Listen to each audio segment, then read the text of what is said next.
ಈಗ ಇಂಪ್ಲಿಮೆಂಟ್ ಮಾಡಿಬಿಡ್ತಾರೆ, ಎಲ್ಲ ಕಳ್ಳರು ಕಾಕರು ಎಲ್ಲ ದುಡ್ಡು ತಿನ್ನೋದು ಕಮ್ಮಿ ಆಗೋದ್ರೆ. ರೀಸೆಂಟಾಗಿ ರಾಘವ್ ಚಡ್ಡಾ ಅನ್ನೋ ಒಂದು ನೇಮು ತುಂಬ ಫೇಮಸ್ ಆಗ್ತೈತೆ. ಏಂತಿಕೆ ಏನಾಯಿತು? ಸೊ ರಾಘವ್ ಚಡ್ಡಾ ಬಂದು Aam Aadmi party Lok Sabha member. So ಅವರು ಕೆಲವು ಕ್ವಶನ್ಸ್ನ ಗೌರ್ಮೆಂಟ್ಗೆ ಕೇಳಿದ್ದಾರೆ, ರೈಟ್ ಟು ರೀಕಾಲ್ ಅಂತ ಹೇಳಿದ್ದಾರೆ.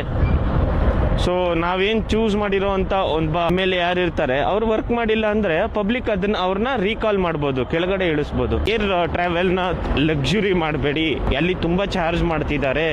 ಸಿಮ್ಮು 28 ಡೇಸ್ ಆದಮೇಲೆ ಚಾರ್ಜ್ ಮಾಡಿಲ್ಲ ಅಂದರೆ ಇನ್ಕಮಿಂಗ್ ಎಲ್ಲ ಬಾರ್ ಆಗುತ್ತೆ, ಅದು ಪಬ್ಲಿಕ್ ಪ್ರಾಬ್ಲಮ್ ಆಗುತ್ತೆ.